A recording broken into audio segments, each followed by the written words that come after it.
In today's tutorial, I'm going to show you how to see or view your network usage on your MacBook device.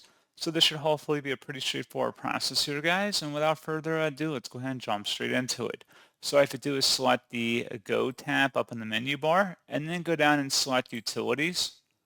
Select Activity Monitor, just go ahead and double click on that, and then select the Network tab at the top.